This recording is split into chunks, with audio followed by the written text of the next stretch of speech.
I'm going to try to convince you in this video with a few quick anecdotes that God is for you. If someone else has convinced you otherwise, then please stick around and watch until the end. There won't be any request or pressure for you to say a prayer, admit you're a sinner, make a donation, or quote unquote get saved. Just listen, take it in, and then take it or leave it. I won't do the usual plug for our resources at the end, but the link is in the description for this video to find out more about what we promote at Closer Than You Think. So here we go, a few anecdotes. Number one, I have been fortunate to be around many extraordinary educators in my career.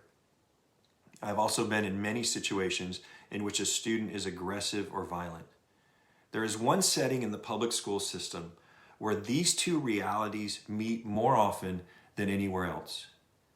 Programs and classes specializing in low incidence disabilities serve students with significant challenges, including visual, cognitive, orthopedic, and other impairments.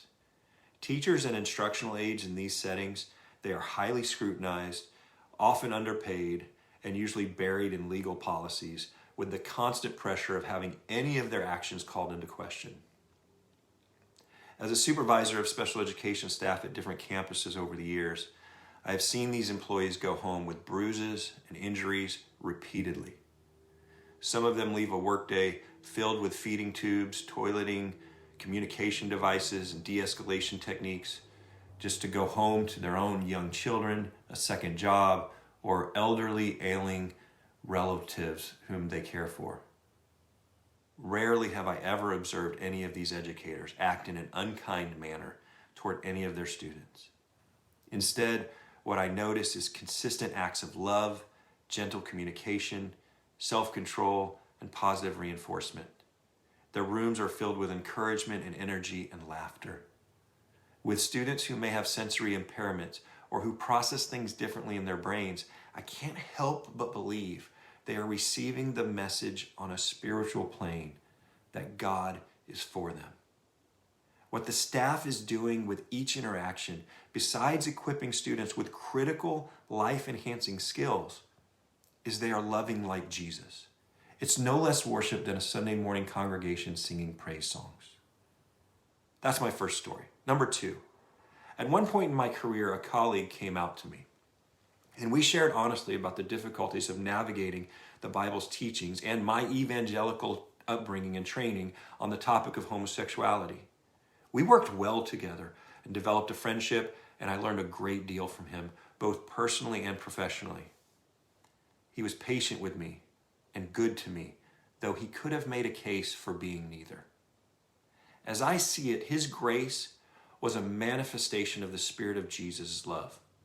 I represented a group of people who had conveyed God was against him, but he treated me in a way to show God was for me.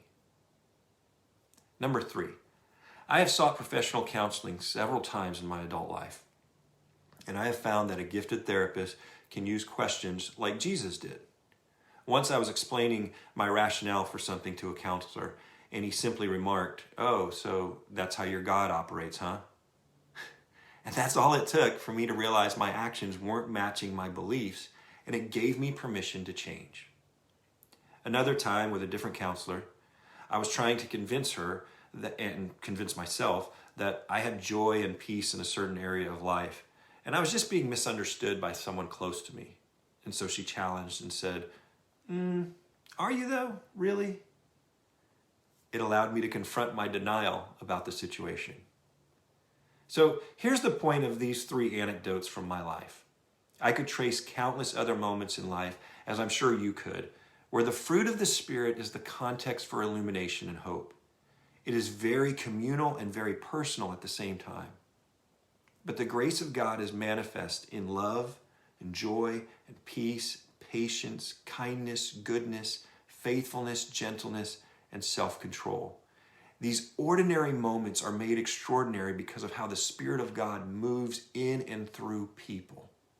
These are the tangible examples to prove the point that Jesus made. You will be known as my disciples by your love, by your fruit.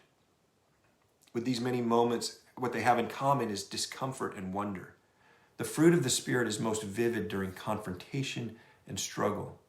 When we are in conflict with others or within ourselves, the stage is set for the higher love, agape love of God to break forth. It may seem counterintuitive, and it's easy to interpret challenge as God being against us. But maybe we have a limited viewpoint and we're missing something. A big part of the reason I do what I do, writing books, creating courses, making videos, even though I'm not a professional and I'm not that great at it, is because I am relentlessly trying to find the words to articulate to my own daughters that Jesus may often be hiding in plain sight. The labels and categories passed down to us may cause us not to see the glory of God right before us. If it doesn't fit some kind of religious description, then we may miss it. This concern is really not a new one in terms of Christian history. It has been what Christians of all traditions have wrestled with for ages. How and where does God show up and work in people's lives? Is God found within the institutional church structures and its sacraments, or outside of them, or both? And I believe it's both. But my major concern is that while we are waiting for religious moments, we are missing God's activity in our everyday lives, where he is gently, kindly, patiently, and faithfully for you. He created you. He chose you. He adopted you. He wants you to know that he is for you.